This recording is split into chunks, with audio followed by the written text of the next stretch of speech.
escuelas para que existen años principalmente, ¿sí?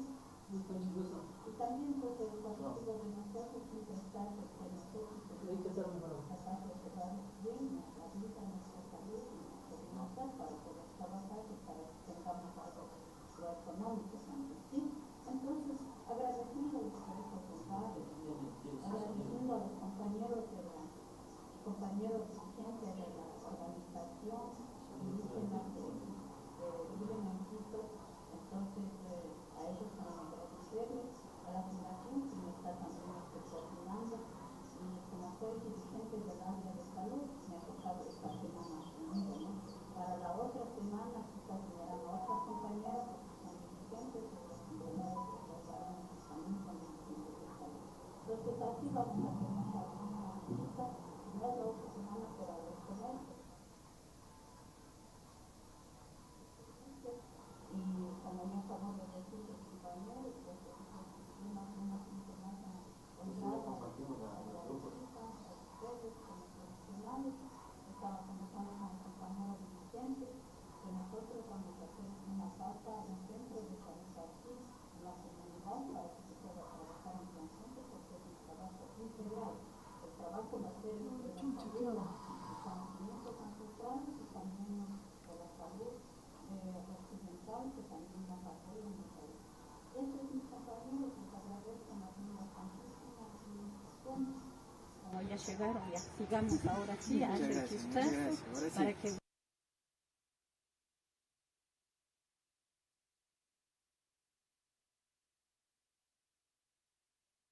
Caminantes Sin Fronteras, en coordinación con el presidente electo de la Junta Parroquial de San Rafael, Antonio Tocagón, y dirigentes de las 10 comunidades que pertenecen a esta parroquia, coordinación también con la dirigente de la Población Indígena Campesina de Babura, Laura Cabascango, se realizó la campaña médica desde el 17 al 22 de abril de 2023, donde se atendieron alrededor de 500 personas en toda esta parroquia, que ha sido beneficiaria tanto en medicina general como optometría. En este espacio los comuneros quedaron muy agradecidos y pidieron que se dé una atención más amplia con especialistas como psicología, odontología, entre otras especialidades, donde que la Fundación Caminantes Sin Fronteras va a coordinar para realizar una nueva campaña. Veamos lo que nos manifiestan cada uno de los dirigentes de las comunidades, así como el presidente electo de la Junta Parroquial. A continuación le presentamos lo siguiente. Estamos con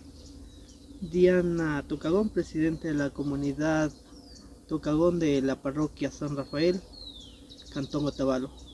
El día lunes 17 de abril se llevó la brigada médica en este sector. ¿Cómo fue recibida, cómo asistieron los comuneros a esta brigada médica organizada por la Fundación Caminantes Sin Fronteras y junto a ustedes como autoridades comunales? Bueno, muy buenos días. Primeramente agradeciendo a la Fundación Caminantes Sin Fronteras por visitarnos a nuestra comunidad.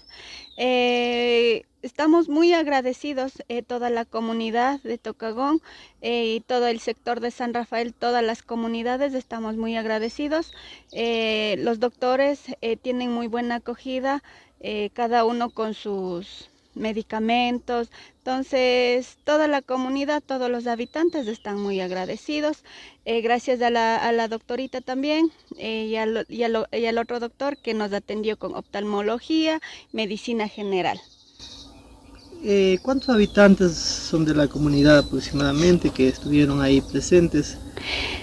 Aproximadamente estamos con 70 comuneros, fueron atendidos, pero en las demás comunidades asimismo son atendidos hasta 70 comuneros y en todas las comunidades, cada comunidad tiene diferentes números de habitantes. Las autoridades, tanto seccionales, nacionales de salud, han realizado estas campañas aquí en las comunidades, han estado pendientes de la salud de los comuneros. ¿Son olvidadas? Sí tenemos estas campañas, pero no así un recorrido de comunidad por comunidad, más bien nosotros nos acercamos a la junta parroquial, al subcentro. Entonces, se nos hace un poco complicado también acercarnos, ir de mañanita, coger un turno. Y ahora con esta fundación tenemos la facilidad de en cada comunidad, en cada casa comunal, ir rápidamente, ¿no? ¿Qué llamado hace tanto a los comuneros? Asimismo, el agradecimiento a la fundación por estas campañas que benefician a la población.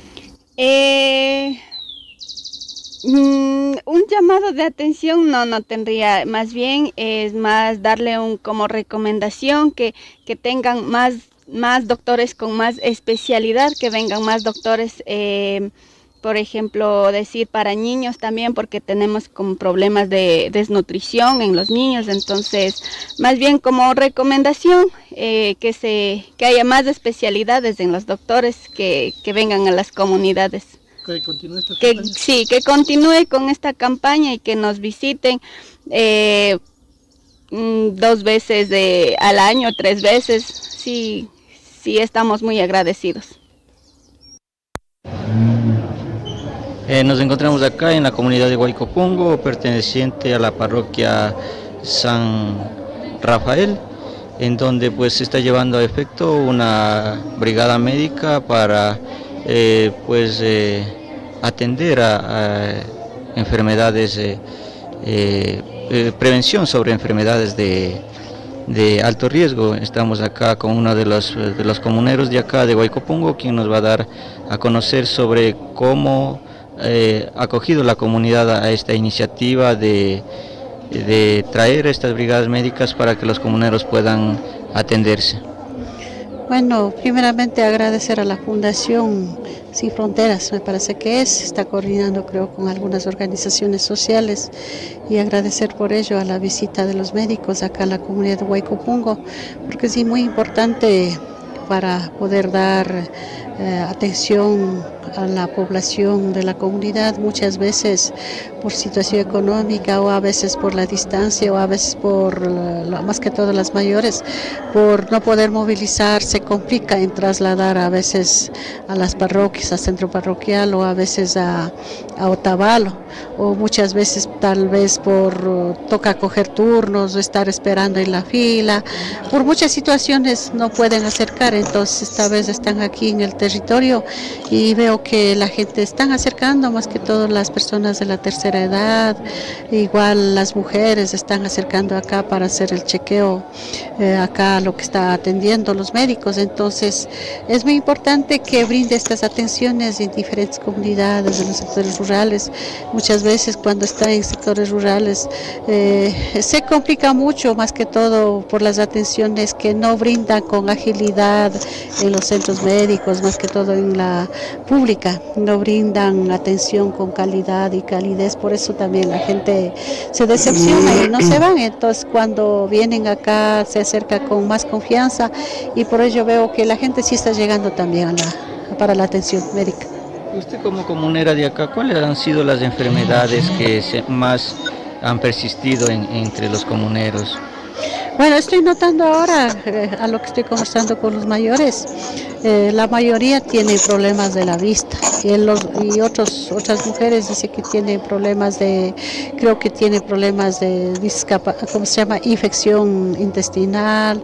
El otro también, igual he estado conversando con algunos, dice que tienen dolores de pies, los mayores, dolores de las piernas, y la mayoría también preguntan por la odontología.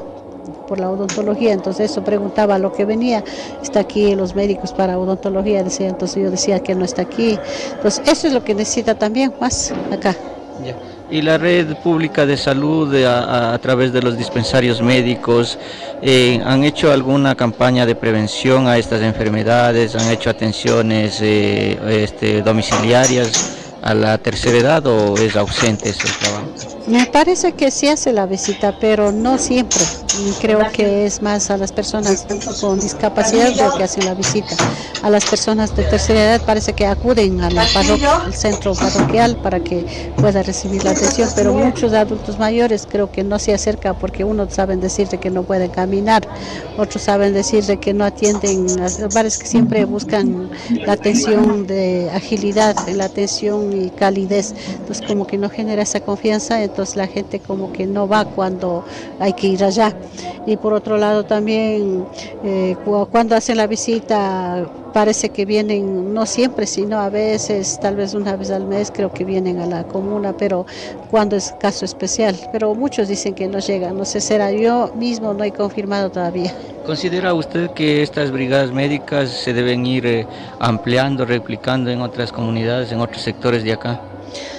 Veo que es muy importante que haga las visitas en los territorios, en las comunidades rurales donde a veces no pueden salir por muchas situaciones, entonces es importante que estas brigadas hagan la visita en diferentes comunidades de la provincia. Creo que en la provincia hay muchas comunidades que igual por la distancia se complica en salir a las partes donde están los médicos, entonces es muy importante que los médicos vayan al territorio donde puede estar dando más confianza también cuando hace la visita. Muchas veces cuando no hace la visita como que en vez de acercarse aleja. Estamos con don Pedro Criollo, presidente de la comunidad Cuatro Esquinas de la parroquia San Rafael del Cantón Otavalo.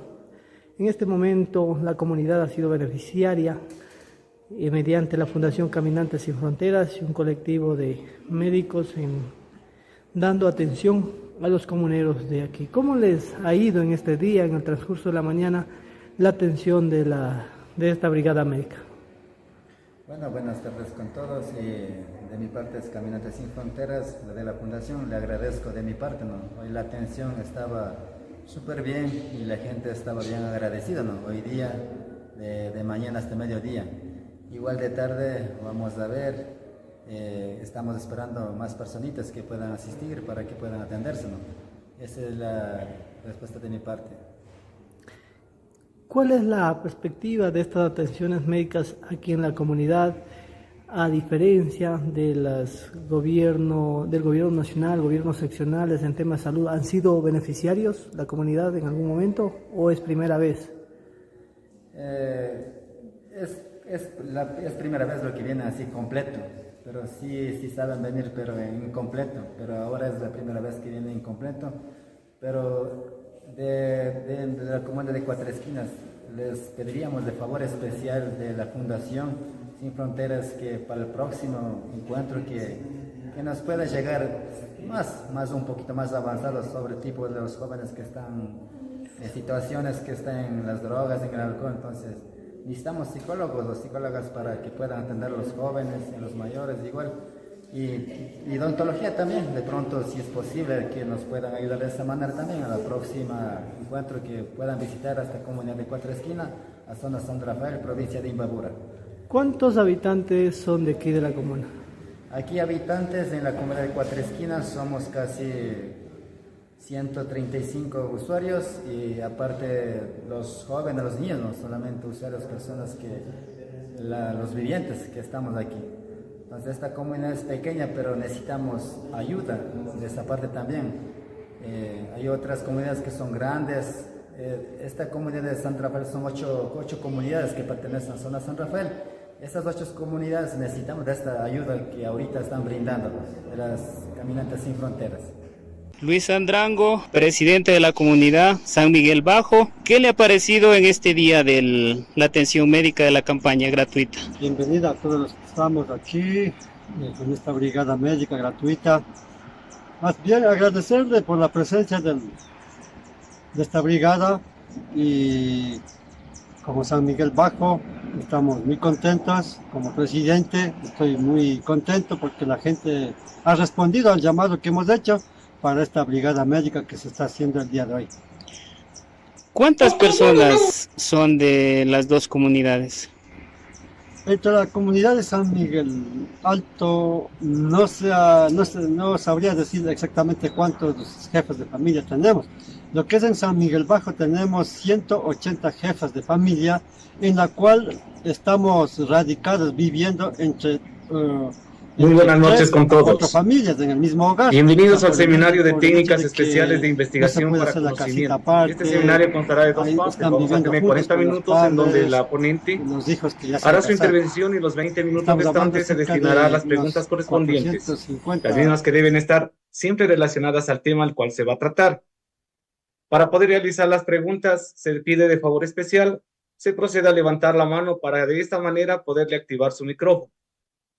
Durante este seminario vamos a enviar el link de registro para acceder al certificado correspondiente que les va a proporcionar la Fundación Caminantes Sin Fronteras. Antes de iniciar, le voy a dar la palabra al doctor Gabriel Cortés, director de capacitaciones de la Fundación Caminantes Sin Fronteras. Doctor, adelante. Bueno, buenas noches con todos. Les doy la cordial bienvenida, ¿no? Me presento, mi nombre es Gabriel Cortés, soy profesional en Derecho, también estoy encargado de la Dirección de Capacitación de la Fundación Caminantes Sin Fronteras. Como director de capacitación y a nombre de la Fundación Caminantes Sin Fronteras, se les da la cordial bienvenida a este seminario de técnicas especiales de investigación. Con esto, estimados amigos, este espacio está creado para compartir conocimientos, experiencias y aprendizaje, ¿no? Y con el fin de aprender todos en conjunto. Este seminario representa una oportunidad invaluable para nuestro crecimiento profesional y desarrollo personal en la materia. Además, este evento no solo se trata de adquirir conocimientos, sino también de establecer conexiones significativas con estudiantes, colegas, expertos en el campo y público en general. Con fin, ¿no? Debemos de aprovechar esta oportunidad para interactuar, hacer preguntas y compartir vuestras propias experiencias. Agradecemos su participación y compromiso con el aprendizaje. Una vez más, sean ustedes bienvenidos. Muchas gracias. Adelante, me voy a permitir dar la hoja de vida de nuestra ponente, la magíster Marta Villamarín.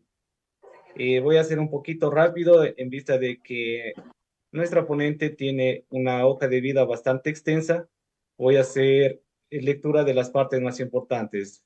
Ella es abogada de la Universidad Central del Ecuador, tiene la suficiencia en manejo de herramientas informáticas de la Universidad Central del Ecuador, es magíster en Derecho Procesal de la Universidad de Ecotec, es magíster en Derecho Procesal Penal de la Universidad UNEMI, tiene cursos, seminarios y talleres en Derecho Penal, Ciencias Complementarias, Litigación Oral en lo Penal, Nuevos Paradigmas de la Política Criminal de la Reformulación, ha participado en congresos mundiales de Derecho Penal, trata de personas y tráfico ilícito de migrantes, género, acceso a la justicia y derechos humanos, así como un diplomado o diplomados internacionales de extinción de dominio y estrategias anticorrupción, talleres de oratoria forense, derecho constitucional, garantías jurisdiccionales, derechos humanos, derecho penal, procesal penal, criminología. Además de eso, para más conocimiento de ustedes, la magíster ha venido trabajando continuamente en el servicio público, específicamente en lo que es la Fiscalía General del Estado. Al momento tiene reconocimientos al mérito en justicia penal y derechos humanos de las mujeres de la Fiscalía General del Estado por haber formado parte del equipo de trabajo en casos emblemáticos que han contribuido a la consolidación de la estrategia institucional de violencia basada en género. Es ganadora a nivel nacional y a nivel latinoamericana de la segunda Escuela Latinoamericana de Ciencias Forenses y Derechos Humanos en el equipo argentino de Antropología Forense desarrollado en Buenos Aires. Es ganadora a nivel nacional del programa IBET-LP, que fue creado en 1940 y es un prestigioso programa de intercambio profesional y cultural del Departamento de Estado de los Estados Unidos. Como les había manifestado, ella al momento es agente fiscal, trabaja en la Fiscalía en la Unidad Nacional Especializada de Investigación contra la Delincuencia Organizada Transnacional. Magíster, sea usted bienvenida. Muchas gracias, a ustedes por la invitación, gracias doctor Jofre, gracias a la Fundación Caminantes Sin Fronteras por esta oportunidad. Realmente creo que mi formación ha estado siempre encaminada al servicio público desde hace aproximadamente 13 años. Considero que siempre aprendemos en los espacios en los que nos encontremos, siempre estamos en constante aprendizaje. Yo le agradezco mucho a esta profesión maravillosa que tenemos, que es ser abogados. No sé cuántos de los que están conectados son abogados, pero déjenme decirles que es una de las mejores profesiones porque nos permite tener un acceso directo con las personas, servir y además también poder contribuir con la sociedad. En mi caso específico, desde la Fiscalía General, inicié mi carrera en la Fiscalía General, he pasado por algunas instituciones del sector público, pero considero que en todas aprendemos y aprendemos muchos. También nos equivocamos, como todos los seres humanos, pero aprendemos. Gracias. Es posible que haya personas que conozcan más del tema que yo. Como les digo, siempre aprendemos, todos los días aprendemos y hoy les he venido a contar un poco desde la experiencia cómo realmente nosotros en la Fiscalía trabajamos. Realmente ahora con todo lo que está viviendo el país es bastante complicado que nosotros también podamos desarrollar nuestro trabajo. Hay algunas articulaciones entre el sector de justicia, entre la Constitución de nuestro país. Específicamente lo que les vengo a contar son las técnicas especiales de investigación que están articuladas en el Código Orgánico Integral Penal. Pero para entender todo esto, sí es importante determinar también que dentro de las actuaciones y técnicas especiales de investigación que establece el Código Orgánico Integral Penal, tenemos tres divisiones. La primera, no sé si podemos pasarle, doctor Jofre, la siguiente diapositiva. Las actuaciones y técnicas especiales de investigación se dividen en tres aristas: las actuaciones de investigación como tal, las actuaciones especiales de investigación y las técnicas especiales de investigación. Cada una de estas secciones tienen sus particularidades. Siguiente, por favor, doctor Jofre. Específicamente en las actuaciones de investigación, conforme lo establece el Código Orgánico Integral Penal, nos indican cuáles son los procedimientos que los fiscales debemos realizar para obtener muestras, para realizar exámenes médicos o corporales. También nos establece cómo deben realizarse los reconocimientos de los hechos, cuáles son las actuaciones de los fiscales específicamente cuando se trata de una muerte, sea una muerte violenta, que se constituiría como un delito, o cuando se trate específicamente de una muerte natural. Pero en estos dos casos, cuando hay duda respecto de la muerte de una persona, interviene la Fiscalía. La Fiscalía hace una solicitud para que un perito médico legal pueda realizar una autopsia médico legal y nos pueda establecer las maneras, circunstancias en las que ha fallecido esta persona. Y si relativamente se trataría de una muerte violenta o si realmente puede ser una muerte natural. Además, dentro de estas actuaciones de investigación que nos establece el COIP, también tenemos el procedimiento para realizar una exhumación. El COIP nos dice cuáles son los requisitos para realizar la exhumación, ante quién debemos solicitar una exhumación. Y claro, básicamente, ¿qué es lo que se nos ocurre cuando nos dicen una exhumación? Es que yo voy a, cuando una persona fallece, yo realizo una inhumación, es decir, más conocido como todos lo entendemos, le enterramos, le cremamos, pero claro, específicamente en la exhumación, este cuerpo obviamente no puede estar cremado para poder hacer esta exhumación. Esta exhumación es específica, tiene que solicitarle el fiscal y quien autorice es un juez, porque claro, ahí interviene un equipo multidisciplinario de peritos, antropólogos o determinar específicamente por qué yo quiero exhumar. Hay dos diferencias que yo siempre les pongo en contexto y les digo, bueno, cuando quiero exhumar, puede ser que yo tenga una duda respecto de la causa de muerte y que obviamente el derecho de las víctimas es conocer específicamente cuáles son las causas de la muerte de un familiar o de una persona. Pero también en la fiscalía se hace un procedimiento adicional, que es el que les vengo a contar, cuando se tratan de personas que han desaparecido.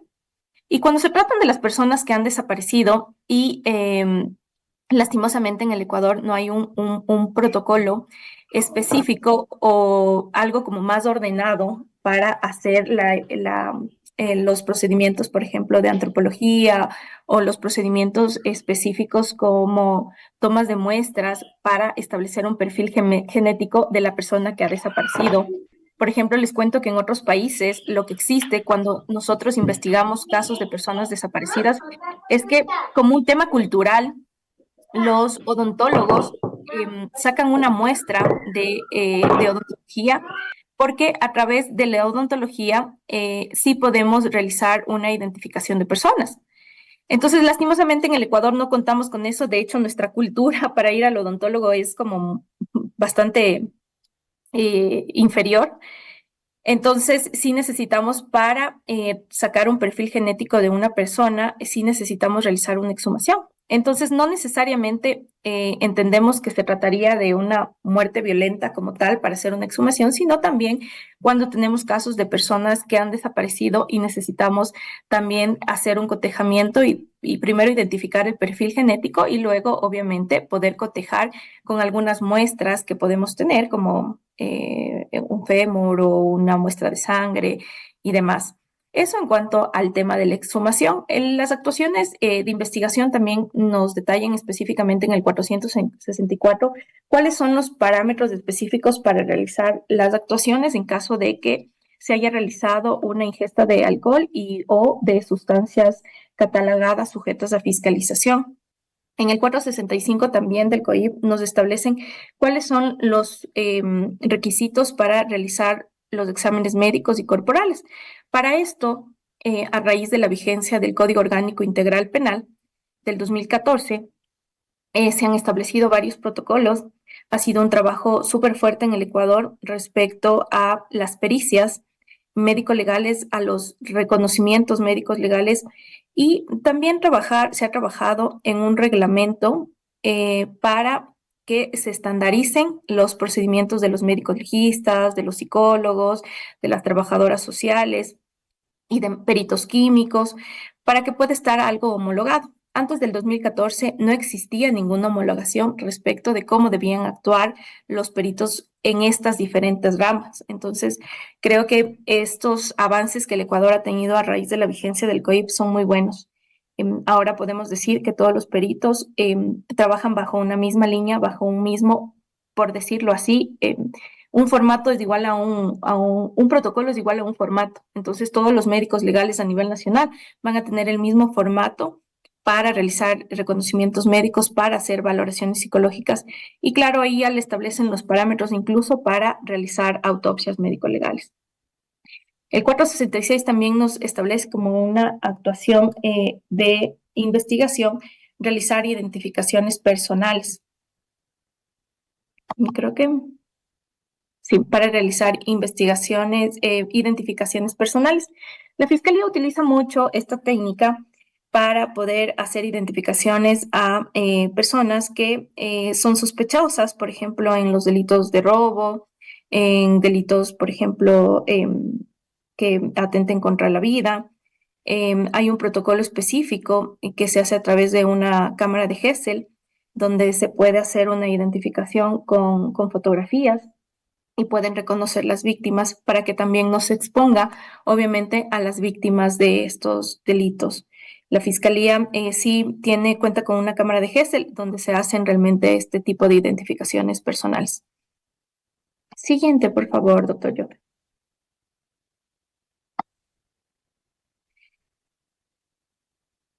También dentro de las actuaciones de investigación se encuentran los reconocimientos de objetos. ¿Qué significa esto? Que todas las evidencias que son recogidas en una escena o que son recogidas o entregadas por las víctimas, deben cumplir con una pericia que es el reconocimiento de avalúo de las evidencias. Este reconocimiento obviamente tiene que estar realizado por los peritos especializados, que básicamente son los peritos en inspección ocular técnica de criminalística, del Laboratorio de Criminalística y Ciencias Forenses, de la policía, que se encarga de realizar este reconocimiento de objetos. Además, también en cuanto a la reconstrucción del hecho, es una pericia que obviamente se dispone a través de fiscalía y está dirigida a esta diligencia específicamente por el fiscal y todas las personas que han actuado para hacer esta reconstrucción. ¿Qué es lo que necesitamos? ¿Qué es lo que necesita el fiscal? Es poderse entrevistar, poder tomar versiones a todas las personas que han participado del hecho que nosotros estamos investigando. Usualmente en estas reconstrucciones de los hechos siempre se hace, por ejemplo, en temas de muertes violentas. O también, no nos olvidemos que la Fiscalía también investiga delitos de accidentes de tránsito. Entonces, es muy usual que los fiscales dispongan estas diligencias para realizar estas investigaciones. También hay las comunicaciones personales, los registros relacionados a un hecho constitutivo de una infracción y finalmente también dentro de las actuaciones está la información de circulación restringida conforme lo establece el 472. Siguiente, doctor, por favor. Dentro de estas actuaciones también nos establecen procedimientos y protocolos para realizar análisis y destrucción de sustancias sujetas a fiscalización. Ahora todos hemos visto, tal vez en las noticias, cómo opera cuando la fiscalía sigue un proceso de tráfico de sustancias. La fiscalía tiene que realizar todo el proceso, el análisis químico para, en efecto, determinar que sea una sustancia sujeta a fiscalización, para determinar qué tipo de sustancia es, para determinar cuánto pesa la sustancia, porque tenemos en el Código Orgánico Integral Penal, conforme el 272, nos establece cuáles son las penas, dependiendo del porcentaje que tengamos de droga o que haya sido aprendida a una persona, va a depender mucho la situación, la pena, la sanción que se le imponga a esta persona. La destrucción de las sustancias es súper importante. De hecho, hay un protocolo específico que se ha trabajado entre la policía y la fiscalía para destruir estas sustancias, porque claro, antes los centros de acopio eran abarrotados de sustancias y claro, ponían en riesgo la misma seguridad de las personas que custodian o que están en los centros de acopio porque la droga no era destruida y obviamente debe cumplir un proceso de destrucción. ¿Y qué pasaba? Que no había un protocolo, pero creo que ahora con todos los esfuerzos que las instituciones públicas han realizado, esta destrucción de sustancias ha sido ya subsanado. Obviamente, para todas estas acciones sí deben generarse el gasto de recursos, evidentemente, pero yo creo que ahora se hace de una forma más ordenada este tema de la destrucción de sustancias.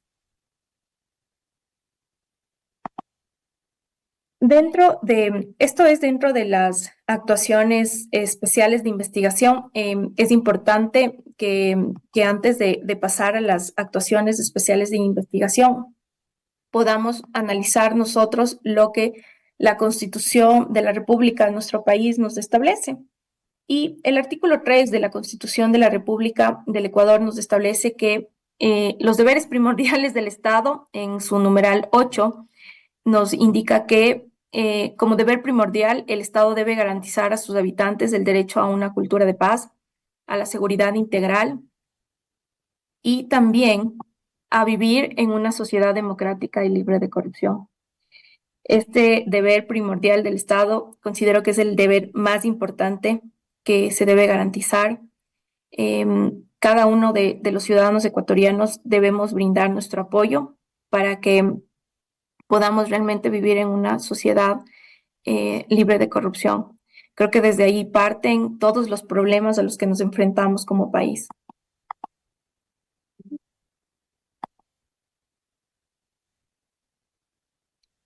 Por favor, doctores, espérenme un momentito. Voy a cargar mi computadora porque se me va a apagar.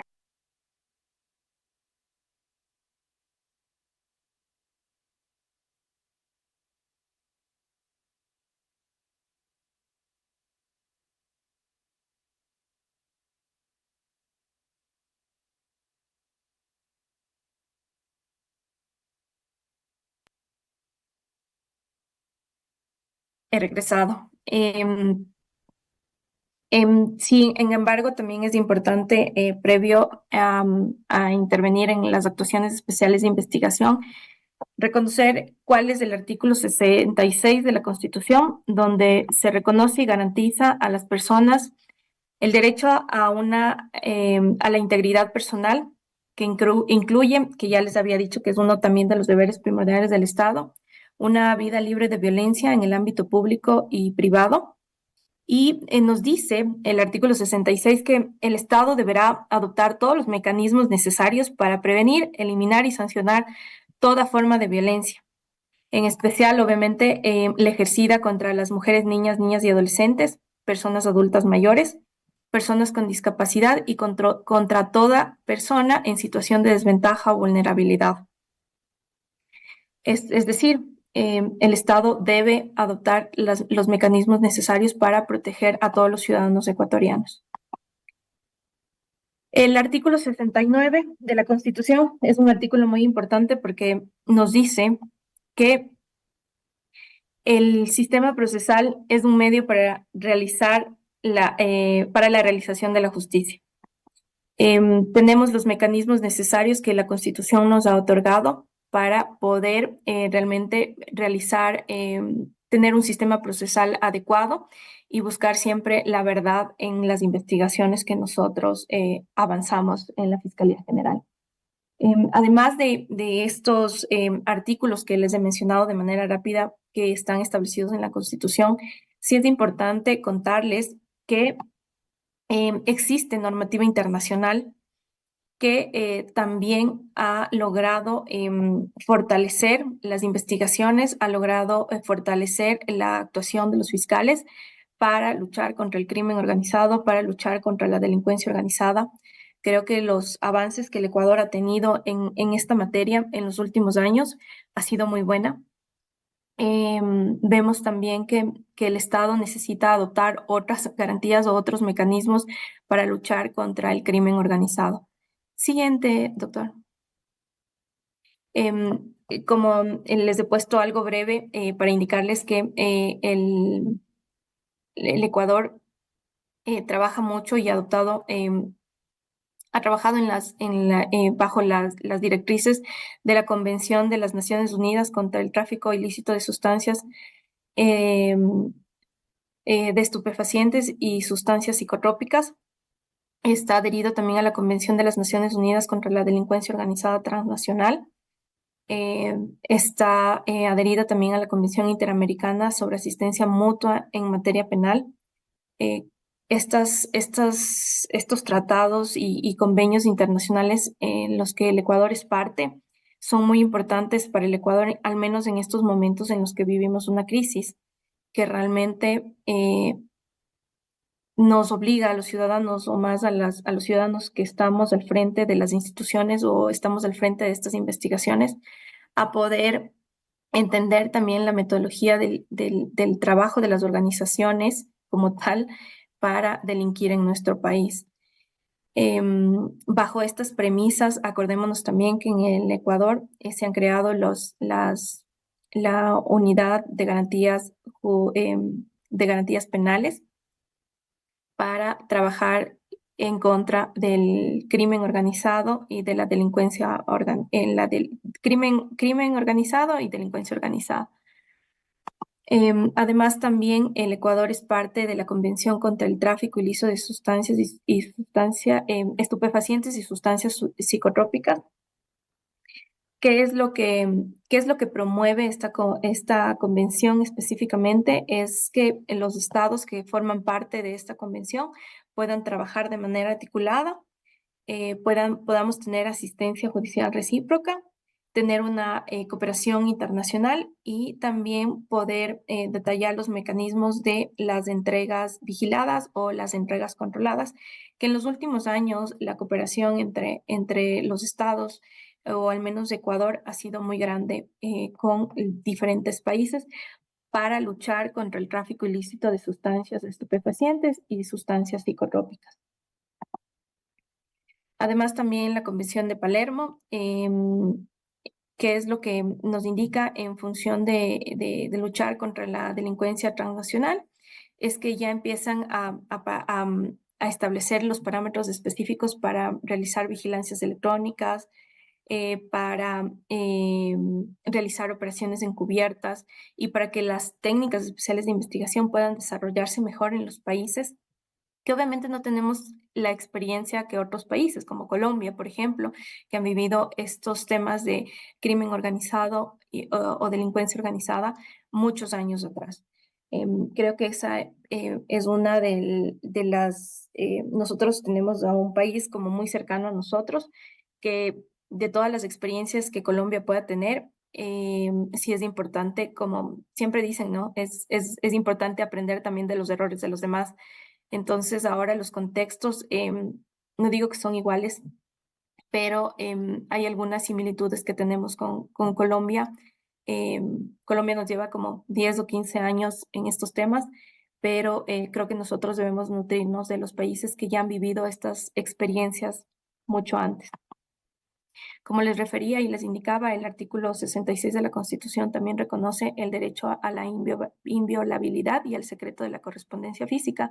Por esta razón, es importante que nosotros, cuando aplicamos técnicas especiales de investigación, podamos tener primero un respaldo de la Constitución de nuestro país y obviamente también gracias a estas autorizaciones que buscamos que nos otorguen los jueces de garantías penales, poder no interferir o no cometer un delito de violación a la intimidad de las personas. Obviamente nuestras motivaciones para pedir estas técnicas especiales de investigación están basados en la Constitución, en los convenios internacionales y también en la información que hemos recabado para determinar que una persona o un grupo de personas está involucrado en un presunto delito de delincuencia organizada, asociación ilícita y demás delitos. Hay diferentes leyes también que tenemos en el país por las cuales es estrictamente necesario buscar la autorización judicial para poder realizar interceptaciones, poder realizar seguimientos y vigilancias, conforme ya les indicaré más adelante. Sigamos, Doc.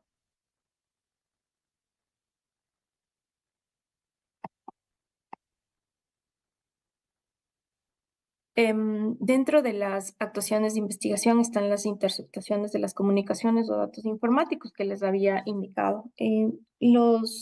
Para nosotros poder realizar justamente estas interceptaciones de comunicaciones o datos informáticos es importante contar con una autorización judicial porque vamos a interceptar comunicaciones o datos de las personas. Entonces, obviamente, para poder realizar esto, un juez nos tiene que dar una autorización. Quien solicita y motiva esta solicitud, como les digo, es el fiscal y obviamente tiene que exponerle al juez todos los elementos que resulten relevantes para realizar esta interceptación. Siguiente, Doc. Siguiente, Doc.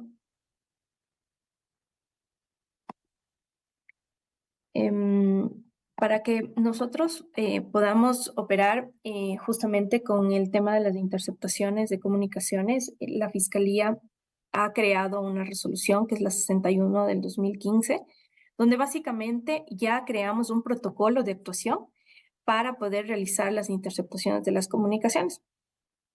Porque no solo significa que yo pido una autorización y mañana estoy escuchando la comunicación del número telefónico que he solicitado la interceptación, sino que entendemos que cuando solicitamos una interceptación, al menos cuando es un grupo que está asociado para cometer delitos de robos, asesinatos y demás, ellos no van a tener ni siquiera la misma comunicación que podemos tener nosotros. Por ejemplo, los abogados, ellos no van a hablar como nosotros, ellos van a utilizar una jerga, van a utilizar se van a referir a dinero conforme otras dinámicas que ellos conocen, que es la jerga criminal.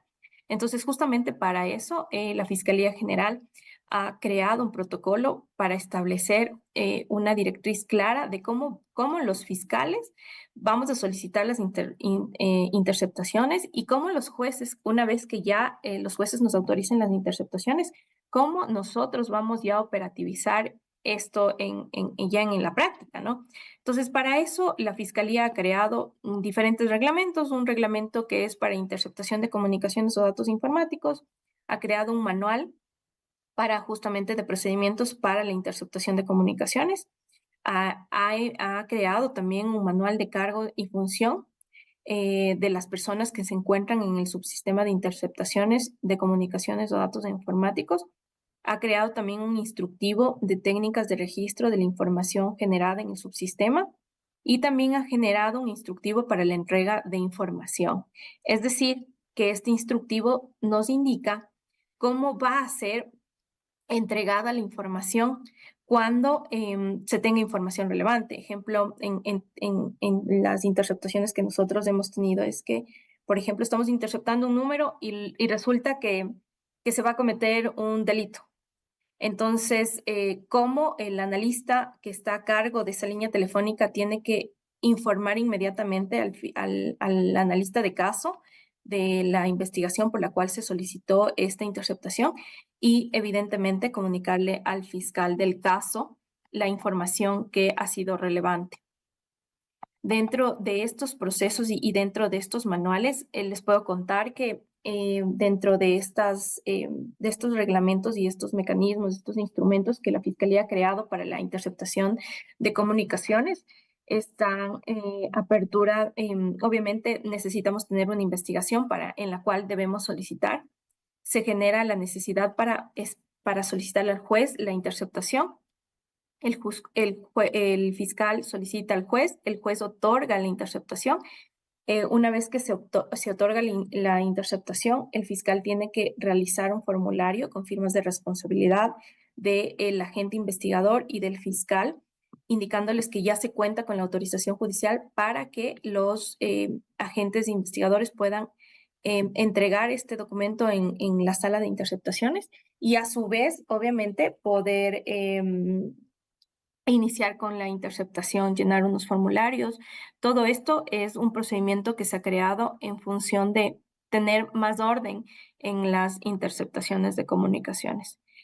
Obviamente, dentro de la disposición que el juez da para interceptar un número telefónico, es importante contarles que el juez nos autoriza un tiempo específico. No puedo pasarme del tiempo específico que el juez me otorga para poder interceptar ese teléfono. Además, una vez que ha pasado el tiempo, si no hay comunicaciones de relevancia, se dispone la destrucción de la información y el archivo del caso con orden del juez. Obviamente, el juez tiene que darnos una autorización. Eso es lo que les puedo contar, conforme lo establece también el 477 del Código Orgánico Integral Penal. Doctor Joffre, ¿cómo vamos con el tema del tiempo? Disponemos todavía de unos 10 minutitos. Ok.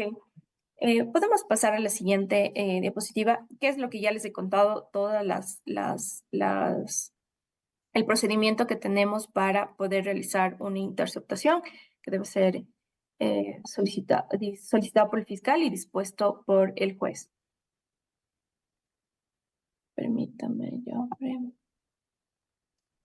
Dentro ya como tal de las actuaciones especiales de investigación, conforme lo establece el 477, el juez, una vez que yo ya obtengo una información, por ejemplo, en este tema de las interceptaciones, una vez que ya intercepté, tengo información de relevancia, le tengo que pedir autorización al juez para poder exhibir esta información en esta audiencia privada, porque así la llamamos. El fiscal es el que dirige esta audiencia privada y tiene que hacerlo con la intervención de 2 peritos, obviamente de acuerdo a la especialidad. Pueden ser audio, video o informática forense para que realicen la experticia correspondiente. Es importante decirles que conforme lo establece el 477, nos establece que deben existir 2 peritos que estén en la diligencia y el fiscal debe tomar juramento a los 2 peritos de que van a guardar la reserva de la exhibición de la información que se extraiga de los discos, de las grabaciones y demás, para que, o sea, se extraiga en esta audiencia privada. Y además también se les recuerda a las partes que deben guardar la misma reserva de la información que se va a extraer en ese momento. Es muy importante esto porque los peritos, específicamente en el reconocimiento de grabaciones, la ley nos establece, el Código Orgánico Integral Penal, en su artículo 477, nos establece que esta audiencia privada tiene que hacérsela ante 2 peritos. También en el 477 nos establece que no necesariamente todas las partes pueden estar. Se convoca a todas las partes, se notifica a todas las partes, pero si una de las partes no va, pues igual se hace la diligencia, ¿no?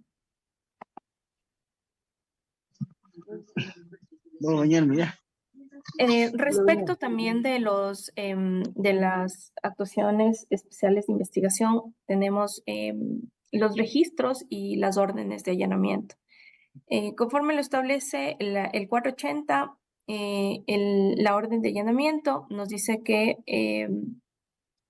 el domicilio del lugar donde la persona desarrolle su actividad familiar, comercial o laboral podrá ser allanado en las siguientes circunstancias. Cuando existe una orden motivada, es decir, cuando yo tengo una orden de un juez para poder allanar, obviamente el fiscal realizará una solicitud indicándole al juez por qué necesita allanar ese domicilio, cuáles son los elementos que le hacen presumir al fiscal que existirían indicios o vestigios del cometimiento de un delito.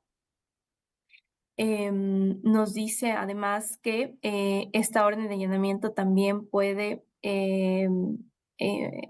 siempre y cuando tenga una orden motivada, cuando se trate de detener a una persona en la cual se ha dictado una orden de detención con fines de investigación, prisión preventiva o se ha pronunciado una sentencia condenatoria. Cuando se trate de recaudar lo que le indicaba, la cosa sustraída o reclamada de objetos que constituyan elementos probatorios o estén vinculados a un hecho que se investiga.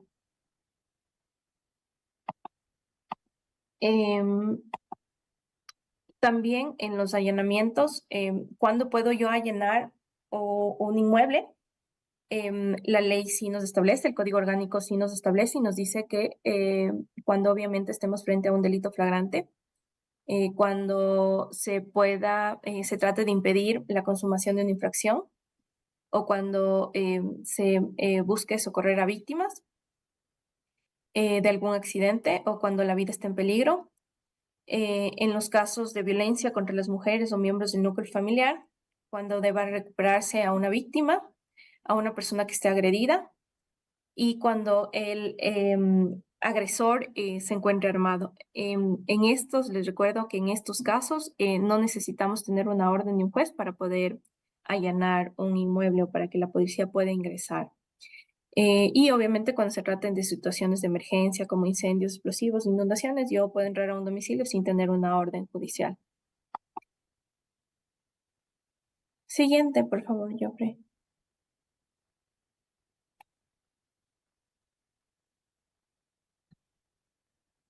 También nos establece que para evitar la fuga de personas o extracción de armas, de instrumentos, objetos probatorios que les decía mientras se ordene el allanamiento, el fiscal o la fiscal podrá disponer la vigilancia del lugar, la retención de las cosas y solicitar al juzgador la orden de detención con fines investigativos para las personas que se encuentren en el inmueble.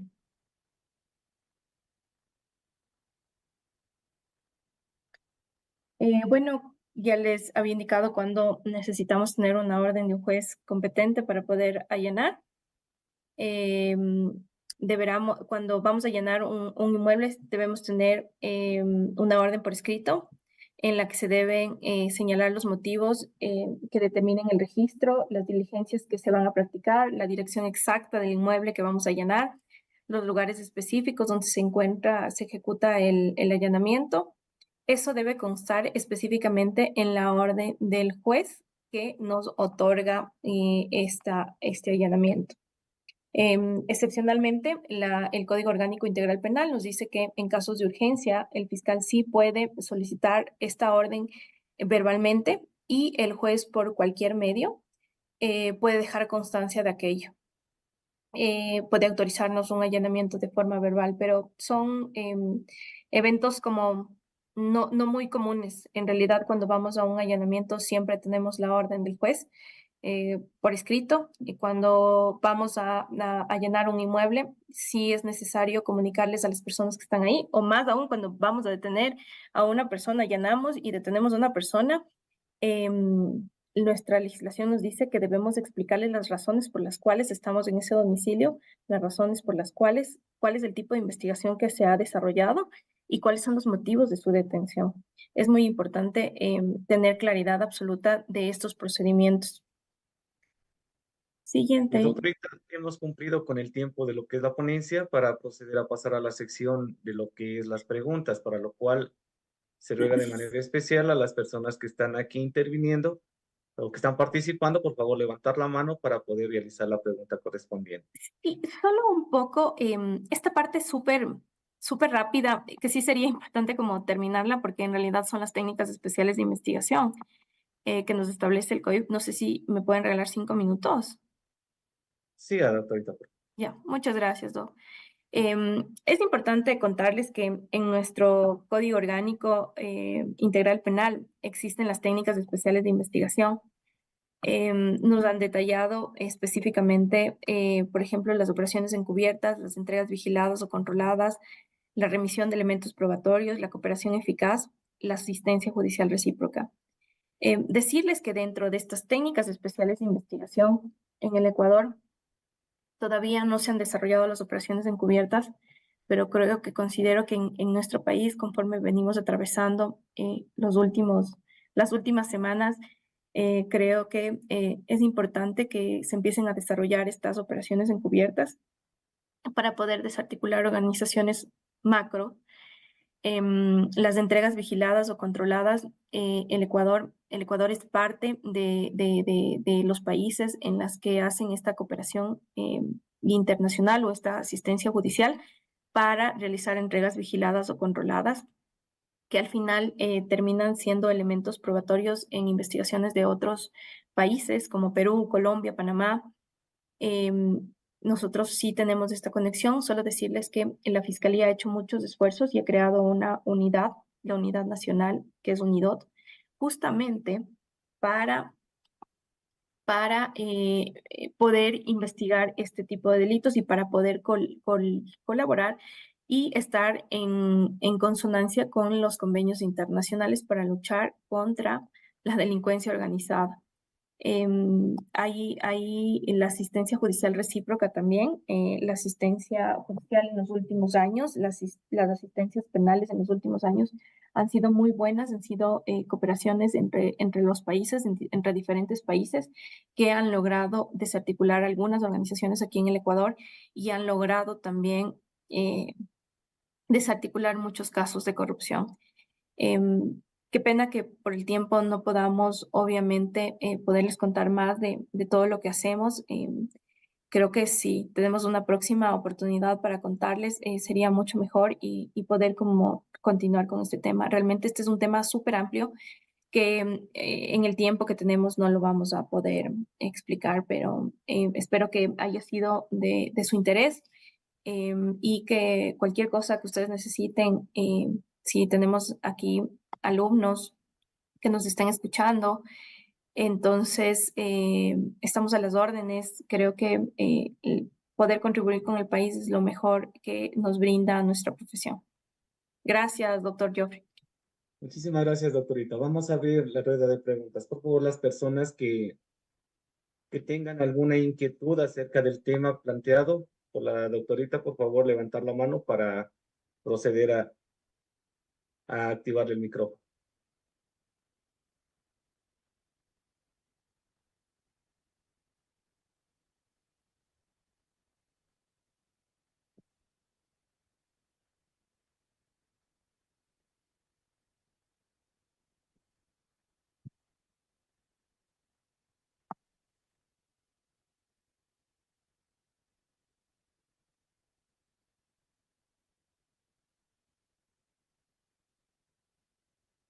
Capaz puedo terminar de contarles algunas cosas más que hacemos en vista de que no tienen más preguntas. Como les decía, la Fiscalía General ha creado muchos esfuerzos para poder crear las unidades nacionales especializadas de investigación contra la delincuencia organizada transnacional, que es la UNIDOT. A partir de la Resolución 5 del 2018, la Fiscalía General ha creado esta unidad justamente para perseguir delitos vinculados con delincuencia organizada, terrorismo, financiamiento, tráfico ilícito a gran escala de sustancias catalogadas sujetas a fiscalización y obviamente casos en los que estarían involucrados grandes estructuras criminales. A la par, el Estado ecuatoriano, a través de la Resolución 190 del 2021 del Consejo de la Judicatura, ha creado las unidades judiciales para luchar contra la delincuencia y crimen organizado.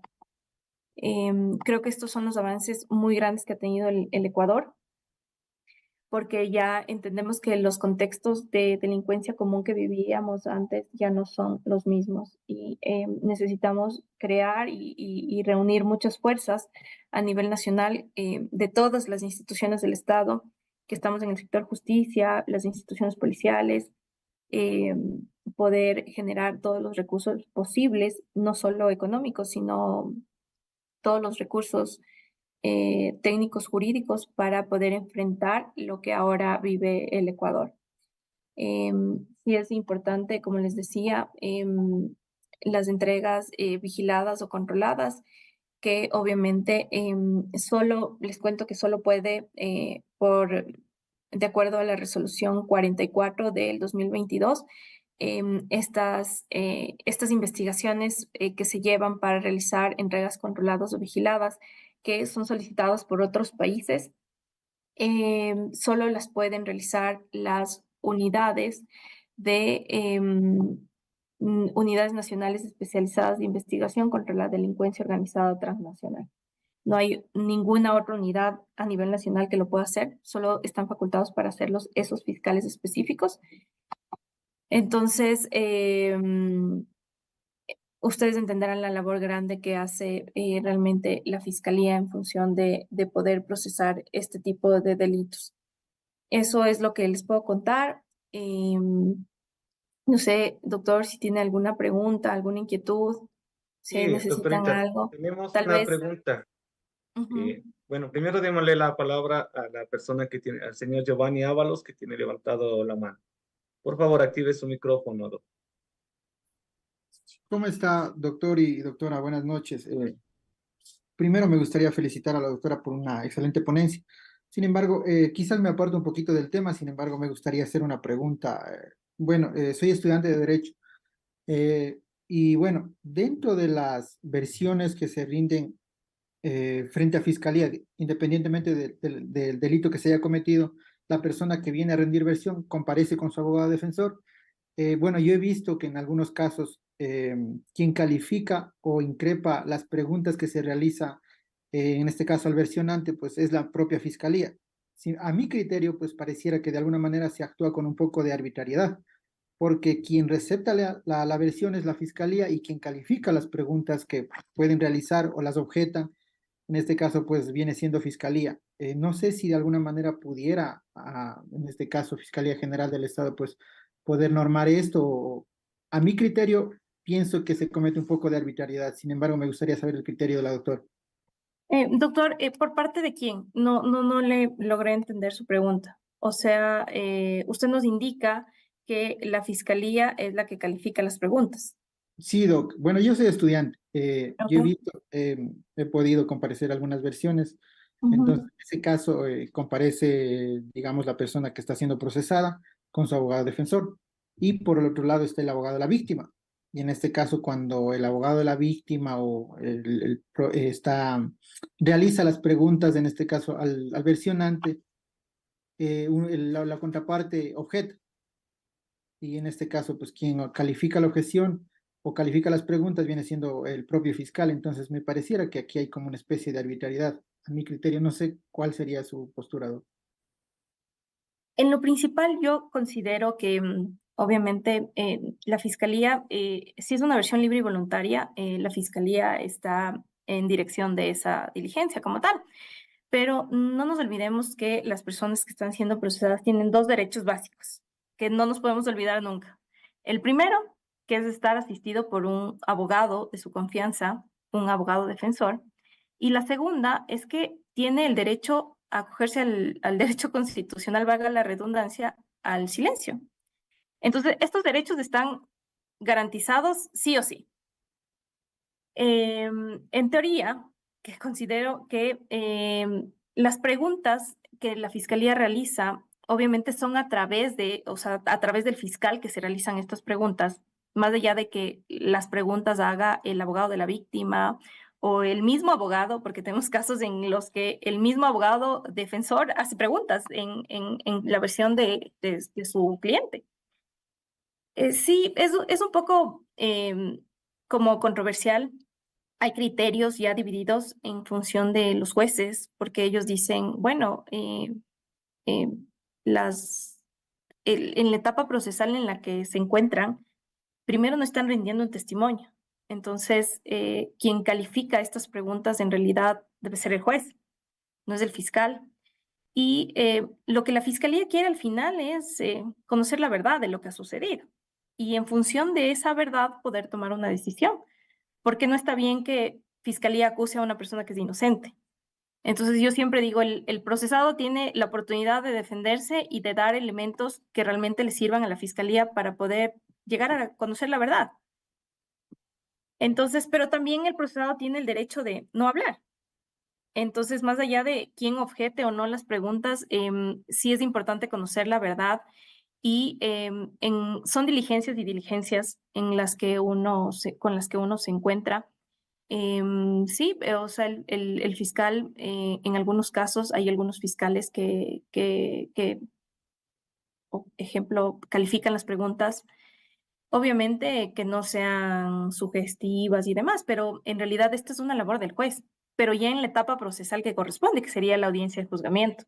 Entonces, más bien, yo creo que la dirección del fiscal es como dirigir la diligencia para conocer la verdad y en la misma versión, por ejemplo, el señor nos dice que estaba en un domicilio. Dice, yo me encontraba el día 10 de enero del 2024 en un domicilio, en mi domicilio. Y claro, uno le dice, ¿y dónde vive? Díganos dónde vive, con quién estaba, cuántas personas estaban, conoce los nombres de estas personas. Pero no necesariamente la fiscalía está valorando las preguntas de los abogados de las víctimas, sino que como en la misma versión nos empieza a detallar. Como le digo, son criterios divididos. Obviamente, la fiscalía lo que quiere conocer está investigando, entonces quiere conocer detalles por donde pueda tener una línea específica de investigación, ¿no? Sí, Doc, agradezco mucho su respuesta. Sin embargo, me pareció un poquito curioso porque se entiende que sobre la base del artículo 439 del COIP, quienes comparecen o están dentro de esa diligencia, pues son partes procesales, ¿no? Entonces, de cierto modo, Fiscalía está como que un peldaño por encima. Eso me parecía como la interrogante, Doc. Agradezco mucho su respuesta. Sí, ¿no? Muchísimas gracias. Doctorita, tenemos una pregunta de Robert. Dice, en vista de la anulación de la tabla de consumo por parte del gobierno, ¿en qué umbrales se basa la Fiscalía al momento para las sustancias estupefacientes? Sí, en efecto, el 2, permítame un segundo.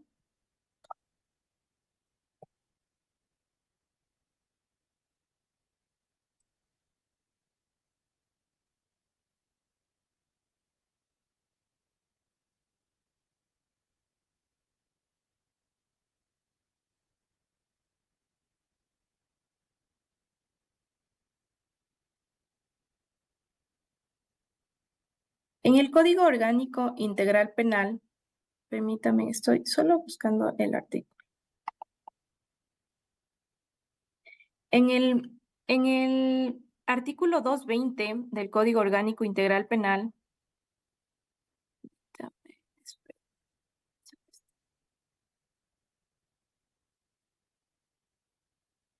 el artículo 220 del Código Orgánico Integral Penal, si bien es cierto, se derogó la tabla de consumo por un decreto ejecutivo, Si bien es cierto, en el artículo 220 ya nos establecen tenemos una tabla donde se establece si es mínima, mediana, alta escala y gran escala. Eso no se ha derogado. Entonces, conforme el artículo 220, se establecen esos umbrales específicos para determinar, conforme les decía, si es mínima escala, tiene una sanción de 1 a 3 años, si es mediana escala, de 3 a 5 años, y si es alta escala, de 5 a 7 años, y gran escala, de 10 a 13 años. Bajo esas funciones específicas en el Código Orgánico Integral Penal no se ha derogado. Lo que se derogó es el decreto, pero las condiciones específicas que lo establece el 220 no han sido derogadas. Entonces, por lo tanto, son sancionados en función del 220 del Código Orgánico Integral Penal. Muchísimas gracias, doctorita. ¿Alguien más tal vez del público que desea hacer alguna pregunta?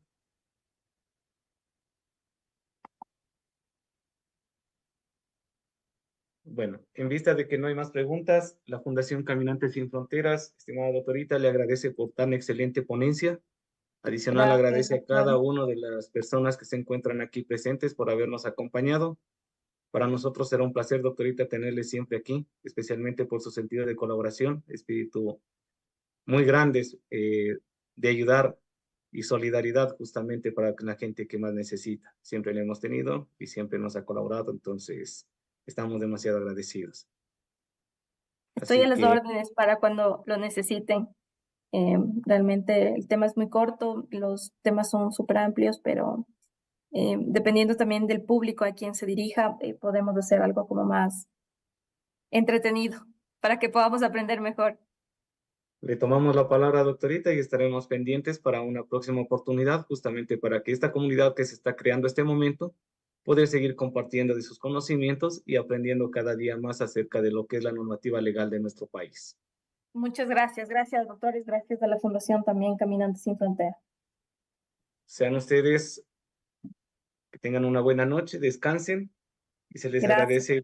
Por favor, regístrense para poder hacerles llegar su certificado. Tienen que colocar bien su correo electrónico para hacerles llegar justamente ahí. Gracias, doctor. Un abrazo a todos. Un abrazo, doctorito, muy amable.